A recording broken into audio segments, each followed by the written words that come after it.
8 de la mañana con 8 minutos, 8 con 8 minutos, en Punto Noticias a través de Radio Pichincha. Avanzamos con más entrevistas. Ya está con nosotros vía telemática la parlamentaria andina, ex asambleísta Cristina Reyes, ex asambleísta del Partido Social Cristiano. ¿Cómo está, parlamentaria? Buenos días, bienvenida, gracias por acompañarnos. Estamos con usted, Alexis Moncayo, quien le habla, Licenia Espinel.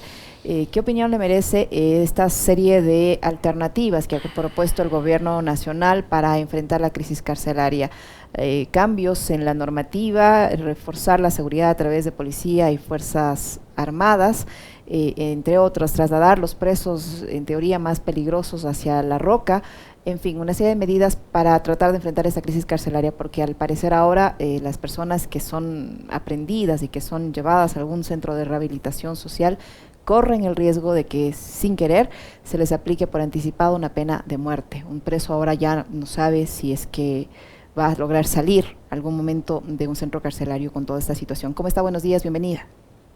Estimada Licenia, buenos días. Alexis, muchísimas gracias por la entrevista. Un saludo para toda la audiencia de Radio Pichincha.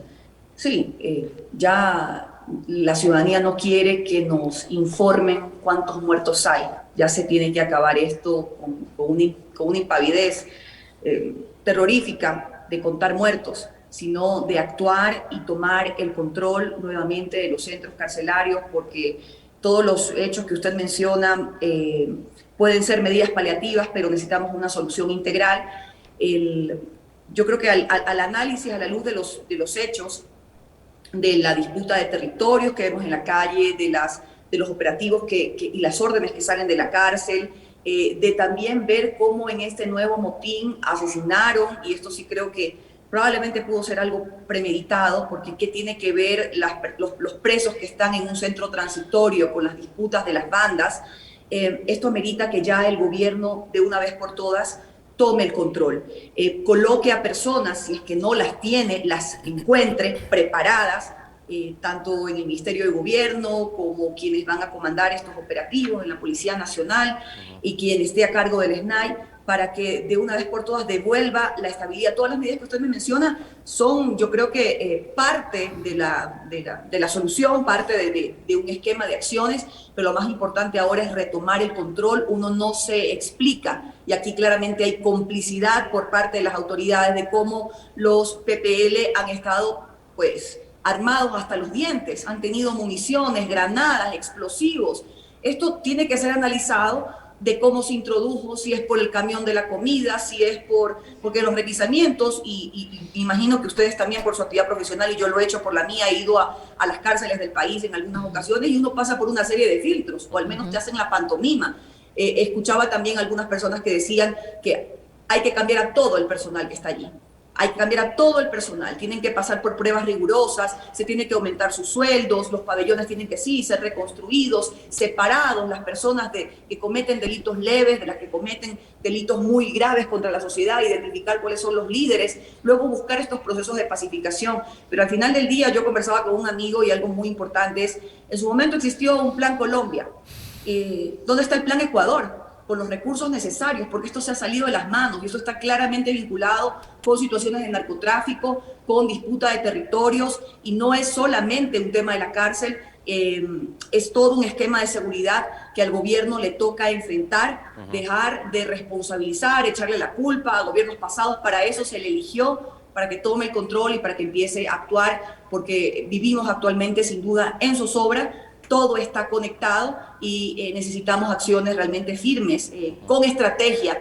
No salgan a contarnos qué van a hacer o qué no van a hacer, que actúen de una buena vez y que implementen un plan integral de seguridad. Qué gusto poder saludarle y conversar con usted, parlamentaria. Hace algunos días, en un conversatorio al que me invitaron, estábamos junto al arquitecto Fernando Carrión, que es un investigador en materia de seguridad. Yo les planteaba una inquietud que quiero trasladársela a usted por una razón específica.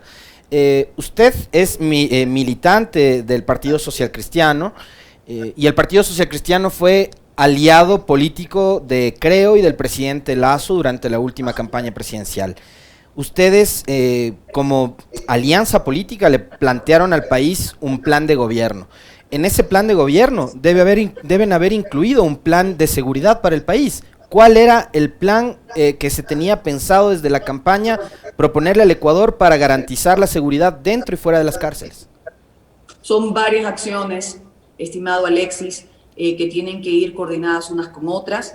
Pasa primero por la depuración y el fortalecimiento de la Policía Nacional como institución, preguntándole a un policía cualquiera cuándo fue la última vez que tuvo un entrenamiento para disparar un arma, claro, con el uso proporcional de la fuerza y dentro del marco legal. Y le dirá que a lo mejor cuando recién lo reclutaron para su proceso de formación, no hay una formación continua, no hay una dotación, y entonces uno ve que en cambio los delincuentes en las calles están armados hasta los dientes, lo mismo pasa en las cárceles, hay una permisividad, hay una corrupción que tiene que ser desmantelada en la institución, sino quién cuida, a quién le confiamos, a quién le custodiamos. Y yo sé que hay muchísimos policías, que son la mayoría, que están con esta noble labor, pero que básicamente se sienten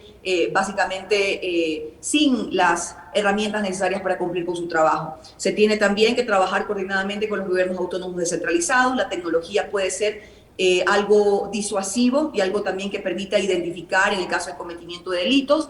Tiene que también ser de manera simultánea, porque los robos que están ocurriendo en puntos calientes, en el caso de la ciudad de Guayaquil, que se da básicamente en los atascos, ya uno se entera cuando ha ocurrido, pues, pero ¿dónde está la intervención inmediata? Además también, ahora que estuvimos en estado de excepción, cuando se pidió la colaboración de los militares, que no es obviamente su misión fundamental, la seguridad del país, yo no he visto que ha existido una coordinación, un trabajo, un plan estratégico entre ambos, sino como colocar a personas en la calle en ciertos puntos, ¿no? Y en ciertos puntos que han sido avisados, a veces hasta los avisan por las redes sociales.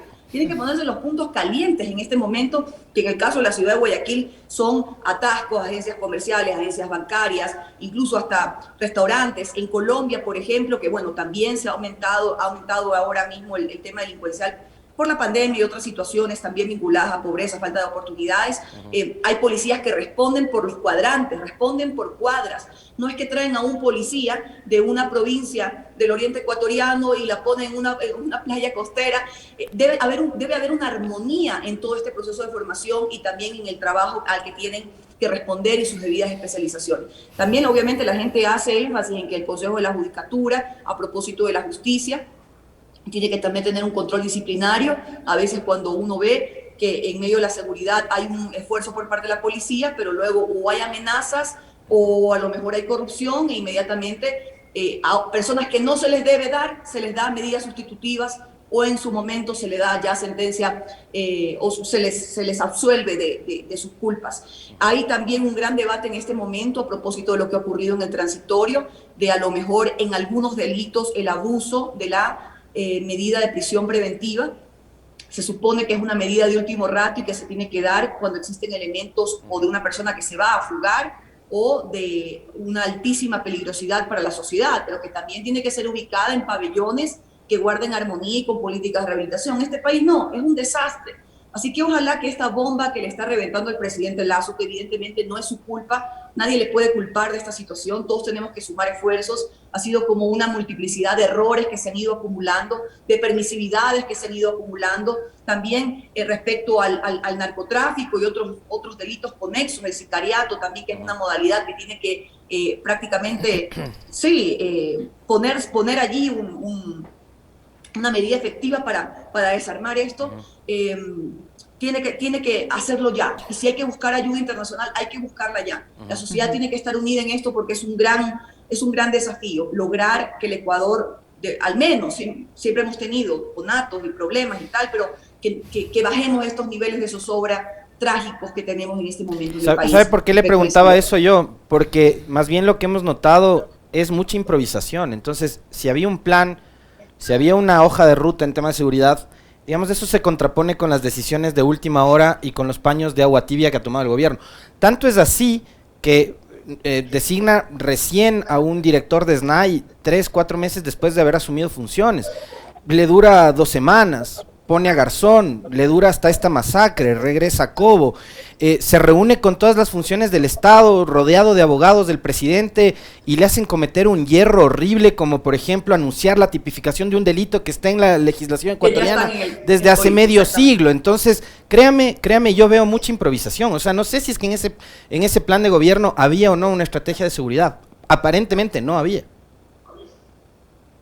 Bueno, en lo que nos compete a nosotros y nuestros compromisos, la vía, pero yo comparto con usted estos niveles de improvisación por parte del gobierno, por eso es que, insisto, si él no puede, si él no cuenta con el equipo necesario, porque en el mensaje presidencial se lo escuchaba a él asumir en primera persona, y eso me parece muy bien, porque eso lo tiene que hacer un primer mandatario, poner el pecho a las balas y decir, vamos a salir adelante, vamos a asumir un plan integral, pero aparentemente no tiene ni la confianza, ni el equipo, ni las personas capacitadas, por eso es que yo apelo a que se las busque, a que se pida cooperación internacional, pero tienen que ser acciones inmediatas, porque no podemos esperar otra masacre en la cárcel, y me indigna cuando hay personas que a veces hasta se alegran de lo que se está viviendo allí, cuando son seres humanos al final del día, pero sí, hay que identificar claramente cuáles son las bandas que están ocasionando este terror y que están conectadas con la inseguridad que está ocurriendo en el país. Por eso yo hablo también del Plan Ecuador,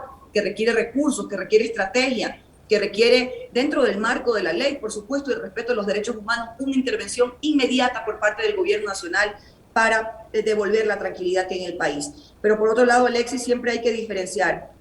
Hay delitos que claramente provienen de la pobreza y que se cometen todos los días por falta de oportunidades, y ahí es donde apelamos a las medidas de inclusión social y económica que también se comprometió el presidente, de los apoyos a los sectores para que se genere más trabajo, de las medidas de apoyo social que se hablaba para los sectores desfavorecidos. Ahí hay que trabajar con mucho énfasis, por eso que en la reforma presupuestaria haya disminución de recursos para educación, salud. Es una cosa que realmente ofende a un país como el nuestro. Pero por otro lado están los delitos contra la vida, que vienen de temas ya de criminalidad, y los que hemos mencionado, y ahí la ciudadanía exige mano dura y una intervención inmediata del gobierno nacional. Parlamentaria Reyes, a mí me llamó la atención que después de esta matanza, la policía haya esperado 7 horas para actuar, que la propia comandante salga a decir que no podían ingresar, y que en la reunión o en la primera vocería estuviese solo el gobernador del Guayas y la comandante de la policía, pero no estaba la alcaldesa de Guayaquil, siendo su ciudad en el escenario donde ocurrió esta matanza. ¿No debería también ella tener un rol más activo en esta situación? Bueno, no le podría decir por qué no fue la alcaldesa a la reunión, lo desconozco. Lo que sé es que se ha destinado una serie de recursos del municipio de Guayaquil, entiendo, para la compra de camionetas, de alguna serie de equipamiento, no es competencia del municipio.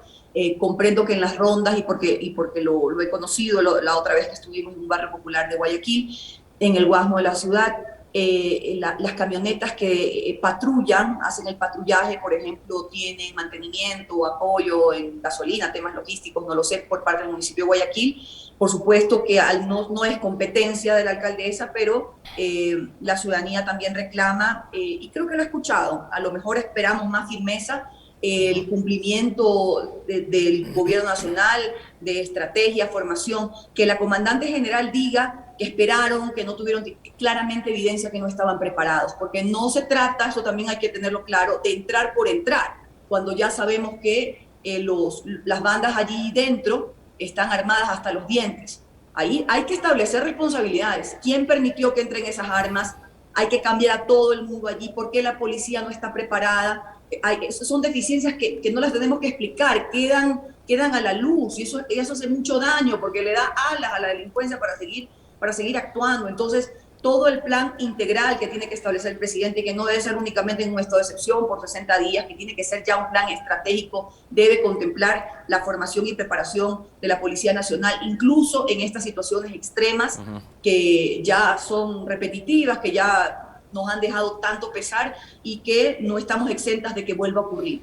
Procesos de negociación y otros de pacificación de actores importantes, que uno agradece incluso su valentía, que quieran entrar a un sitio donde hay tanta violencia, como he visto a la iglesia. Vi el otro día a Nelsa Curvelo, una increíble activista por la paz, que logró pacificar varias cuadras de la ciudad de Guayaquil que eran muy violentas en buena hora, pero eso tiene que ser un proceso posterior. Ahora mismo el gobierno debe tomar el control y tiene que identificar a los violentos, poner a salvo a quienes no lo son, y una serie de reorganización en el centro carcelario, para inhabilitar que vuelvan a ocurrir estos casos tan trágicos de violencia. Yo le decía el otro día a Licenia, viendo una entrevista que tuvo usted en una radio colega acá en Quito el viernes anterior, que soy un admirador de su paciencia y de sus altos niveles de tolerancia. Además que es una política con una formación muy interesante y con una trayectoria muy importante. Usted, parlamentaria Reyes, ¿se puede lograr pacificación cuando el vocero del presidente y su portal digital se avientan una fake news como la del radar, diciendo que es un atentado con dinamita? Después el ministro de Defensa desmiente esa publicación. Gijón insiste en que lo de la cárcel también se trata de un atentado terrorista, lo dijo en una conversación, una entrevista en la que estuvo usted, repitió el tema de que hay un afán de desestabilizar al gobierno, prácticamente que los presos están como aliados con este triunvirato del golpismo, en donde también meses o semanas atrás le incluyeron a Nebot, líder del Partido Social Cristiano, está Correa, está Pachacutic, y ahora que el coronel Cobo ha dicho que los guías penitenciarios no sirven para maldita sea la cosa, cuando, palabras textuales de Cobo, cuando lo que vemos es que hubo un Estado y un gobierno que desmanteló todo el sistema penitenciario, hay un déficit de 70% de guías en todo el país. Un guía tiene que velar por 27 privados de libertad, yo creo que ahora es más, debe ser, no sé, 30, 35, pero no cubrimos las medias que exigen en los organismos internacionales. Entonces, ¿usted cree que se puede lograr pacificación con discursos tan incendiarios como el del vocero Gijón, como el de Fausto Cobo? No, está claro y mire, voy a ser cauta también, porque el país lo requiere, pero es una torpeza absoluta el generar estas teorías de conspiración con un problema que tiene causas, que hay que abordarlas, que necesita acciones, que hay que inmediatamente implementarlas. Ha quedado completamente desmontado este relato torpe del triunvirato y de que grupos políticos, imagínense ustedes lo que se está diciendo, que se está festejando, se está colaborando con el infierno que se está viviendo en la cárcel para que el país sufra una desestabilización. Eso es absolutamente torpe y no tiene sentido. Y abona esto de que no están debidamente preparados y que quieren más bien desviar la responsabilidad. Por eso pues gustó que el presidente, en medio de todos estos errores, al fin en un discurso dijera: voy a asumir la responsabilidad, le corresponde al gobierno, de una buena vez. Pero por otro lado, Alexis, cuidado, yo sí creo, si bien no calzan estas teorías conspirativas de algunos voceros que creo que se equivocan, lo que hicieron estas bandas de quemar, de matar, de entrar en un pabellón transitorio con personas que no tenían absolutamente nada que ver con las guerras de territorio que se están generando, que vimos casos, pero realmente que nos quedamos todos llorando de personas que estaban con medidas privativas de la libertad por delitos incluso menores, que fueron asesinadas de forma cruel por estas bandas. Eso sí creo que es una provocación o es un mensaje muy fuerte, muy potente que están diciendo también estas bandas de lo que son capaces de hacer, y es por eso que el gobierno puede esperar un minuto más y tiene que actuar. La estrategia no la podemos explicar por redes, por Dios, porque en las cárceles tienen acceso a ellas. Es el gobierno el que tiene que estar debidamente capacitado, buscar los expertos nacionales o internacionales y actuar inmediatamente antes que esto se siga desbordando desde las cárceles a las calles de los ecuatorianos. En otro tema, parlamentaria Reyes, en la Asamblea Nacional se está ya elaborando el informe para segundo debate de este proyecto de desarrollo económico que básicamente implementa nuevas cargas impositivas para personas naturales y jurídicas, así como contribuciones especiales sobre los patrimonios. Hay 5 puntos que causan debate, como el impuesto a la renta, modificaciones, cálculo de las deducciones, eliminación de estas, cálculo del ICE, exoneración del IVA, régimen especial para repatriación de capitales, determinación de modificaciones al impuesto a la herencia, el cálculo del impuesto a la renta con respecto a las transacciones y venta de inmuebles, entre otras. ¿Cuál va a ser la posición, si usted la conoce, del Partido Social Cristiano frente a este tema? Ustedes siempre han estado opuestos a la creación de nuevos tributos o a que se cargue de más tributos de los que ya existe a la población. Y de acuerdo a varios expertos que han comparecido a esta comisión para el tratamiento de esta normativa, esta ley, en lo que tiene que ver de la parte tributaria, va a caer directamente en la clase media. Tenemos palabra nosotros somos coherentes, no solamente en esta campaña, sino ya es una política que tiene décadas, un compromiso firmado por el Partido Social Cristiano, de que los impuestos que ya existen son ya suficientes, que más bien se tiene que cobrar a los evasores, que más bien se tiene que generar en el sistema de rentas internas una transparencia y medidas que impidan que los evasores se salgan con la suya. Pero siempre los gobiernos y todos los que hemos visto tienen esta, discúlpenme la monada, pero la vieja confiable, de que por única vez, que solamente por esta vez, que por esta ocasión nada más, que solo a los más ricos, y no es así.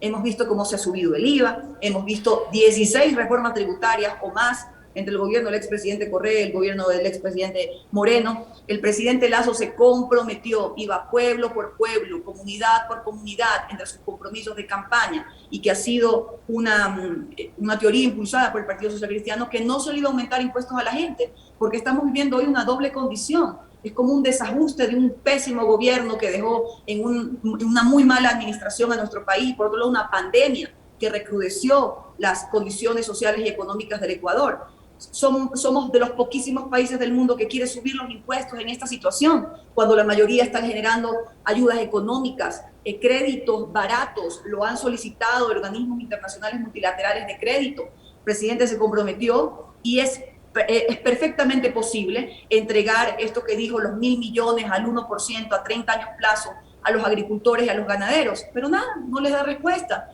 En esta reforma que, como usted menciona, Licenia, en todas estas medidas, en que se grava básicamente a la clase media, en que se le está quitando deducciones de sus gastos personales, que eso lo que va a hacer es aumentar la informalidad, ya nadie va a querer factura, porque ya no voy a necesitar tener factura, mostrar factura, porque ya no me va a valer. Están poniendo como a $5.000, creo, las deducciones, cuando ahora mismo es hasta entre 11.000 y hasta $13.000. Ajá. En gastos de educación, salud, etcétera, pues eso lo que va a generar, como digo, es la informalidad. Están diciendo impuestos al patrimonio, dicen que a los más ricos. Ponen como una base el $500.000, que puede sonar muchísimo para quien tenga un patrimonio de esa naturaleza, pero no necesariamente eso garantiza tener liquidez. Incluso en algún momento estaban hasta las tierras agrícolas involucradas. Los sectores productivos saltaron, caramba, o sea, no tenemos ayuda y encima a las tierras o tierras productivas también se les va a gravar con este impuesto. Y ahí nosotros separaremos lo que son incentivos, por supuesto, apoyos al sector turístico, interesante esto que están diciendo de un IVA diferenciado o de un IVA temporal, mejor dicho, para el sector turístico, desgravar los productos de higiene íntima, que ha puesto en el debate el tema de la pobreza menstrual, pero es insuficiente. Yo creo que la reforma que estaba enviando el presidente no es empática, no es coherente ni con su discurso y compromiso de campaña, ni con la situación que está viviendo el país. Yo voy a decir algo también provocador. Yo no veo ahí también, y ahí están los conflictos de intereses, que se diga vamos a bajar las tasas de interés, nos vamos a abrir a la banca internacional, que se diga vamos a gravar las utilidades de los bancos, que allí diría, caramba, el presidente está tocando un sector que realmente, para que vean mi nivel de compromiso, sino que aquí se está grabando la clase media y se está grabando los sectores productivos que están levantando la cabeza en este momento, que un poco empiezan a trabajar después de que la vacunación, que hay que reconocérselo, el presidente Lasso en el proceso de vacunación ha sido absolutamente efectivo y exitoso, pero no puede, pues con lo que está haciendo con la mano, borrarlo con el codo. Y es ponerle una carga, una mochila de piedras a una economía que está enferma, que intenta levantarse, y esa no es la salida. Más o menos el dilema es como el que le planteaba Arauz en el debate al presidente, ahora siendo presidente, ¿no? ¿La banca o el país? Sería de preguntarle a Lasso hoy. En su condición de ex asambleísta, y además un ex asambleísta que siempre fue muy participativa en la construcción de leyes, en la participación del trabajo de las comisiones y demás, pero también en su condición de fiscalizadora, entendiendo perfectamente bien, parlamentaria Reyes, que el presidente no tiene obligación ni legal ni constitucional de asistir a la asamblea, ¿usted cree que por esa necesidad que hay de devolverle institucionalidad al país, el presidente Lasso tendría que ir a la asamblea a dar explicaciones en la investigación que se lleva adelante por lo de los Pandora Papers? Estimado Alexis, creo que hay cosas más importantes en este momento. Con esto no quiero decir que no es ningún espaldarazo, el presidente tiene que rendir cuentas sobre la denuncia de los Pandora Papers, pero usted conoce nuestra posición, que no compartimos con la Comisión de Garantías Constitucionales que haya una causal para destituir al primer mandatario. Más bien ese informe tiene que remitirse a la Contraloría General del Estado, mostrando las pruebas de si supuestamente el presidente está incumpliendo con la ley de transparencia, si tuviera la titularidad de bienes o de recursos en paraísos fiscales, algo que está expresamente prohibido. Yo no quiero decir que esto sea algo menor. En Chile también hubo incluso hasta el inicio de un juicio político que fue desestimado por el Senado de la República de Chile, pero no creo que este punto específico, sin quitarle su importancia, recaiga dentro de una gran conmoción nacional, como lo indica la Comisión de Garantías Constitucionales, y como usted indica, el presidente tiene la obligatoriedad de asistir a la Asamblea, sea para una audiencia en un juicio político debidamente sustentado o para la rendición de cuentas cada 24 de mayo, cuando tiene que ir a hacer un informe a la nación sobre su gestión frente a la Asamblea Nacional. Yo creo que son otras las instancias las que tienen que dirimir si hay el incumplimiento o no de esta prohibición expresa de la ley de tener bienes en paraísos fiscales. Pero usted cree, Cristina, que hay la suficiente independencia en estas otras instituciones que nos puedan garantizar a los ciudadanos que va a haber una investigación seria y transparente, tomando en cuenta los destinos que han tenido investigaciones previas en casos similares, como por ejemplo del expresidente Lenín Moreno en el caso INA Papers, que hasta ahora no pasa nada, y en las condiciones en las que se encuentra la Contraloría General del Estado con todos los antecedentes que hay también en esa institución? Mire usted que el señor Celi está detenido y su gente o su entorno más cercano, su mano derecha, izquierda, todavía están al interior de esa institución. Entonces yo por eso le pregunto, ¿usted cree que hay la suficiente independencia en estas dos instituciones que deberían asumir esta investigación y transparentarla y demostrar que no hay nada o demostrar lo contrario? ¿Hay esa independencia, usted cree? Esperemos que sí, Licenia. A ver, aquí también hay que analizar que la investigación periodística, son 600 periodistas de distintos medios de comunicación y que involucran de alguna manera a líderes de Latinoamérica o presidentes de Latinoamérica, para ser más precisa, artistas y demás con paraísos fiscales. Tengo entendido que son como 10 millones de documentos en todos los idiomas, están en francés, están en alemán, están en inglés. Yo no sé si realmente, le soy sincera, la comisión que sea políglota llegó tan rápidamente y tan precipitadamente a estas conclusiones. Aquí lo que hay que determinar, porque sí, los paraísos fiscales también es todo un debate mundial respecto, ya no tanto si son legales o no, sino si es ético o no que existan estos espacios que de alguna manera han servido para algunos, o para ocultar recursos producto de la corrupción, como lo vimos en los papeles de Panamá, y vimos involucradas algunas ex autoridades de un gobierno pasado, como asimismo también pues digamos, depositar dinero de grandes fortunas, y ahí viene el debate ético de por qué esos dineros no son invertidos en el país, y en el caso del Ecuador hay una prohibición expresa para los funcionarios públicos y para el presidente de la República. Entonces, bueno, creo que es un tema que tiene que ser visto examinado, determinado bajo la lupa, porque el presidente de la República también ha dicho que él se deshizo de todo esto. Servicio de Rentas Internas también ha dicho que no hay, que no ha desmentido esta acusación. Entonces, ¿qué queremos nosotros? Que sea la autoridad, en este caso, la que establece la propia ley, la que determine, haga una investigación, tome los insumos que le ha enviado la Comisión de Garantías Constitucionales, pero sinceramente, y por más incluso distancias y diferencias, ustedes saben que a veces somos muy duros, incluso decirle las cosas al presidente Lasso, no es una causal, como ha determinado la Comisión de Garantías Constitucionales, para pedir la destitución del presidente. Peor en estos momentos que estamos atravesando una crisis carcelaria, una crisis de seguridad, graves problemas sociales en los que, más allá de las diferencias, hay que pedirle al presidente, hay que sumar esfuerzos, hay que darle las luces e incluso la guía desde una posición crítica y responsable para que el país pueda ir por el andarivel del progreso. Eso creo que es lo que corresponde y es lo que es la posición pública que hemos hecho respecto al, digamos, el sonado caso de Pandora Papers. Muchísimas gracias, Cristina, por su tiempo, por la información que nos ha proporcionado. Siempre un gusto tenerla en nuestro espacio. Cristina Reyes, vicepresidenta del Partido Social Cristiano, parlamentaria andina y ex legisladora también de esa tienda política. Muchísimas gracias, Cristina. Muy amable, Muchísimas gracias a ustedes. Un abrazo.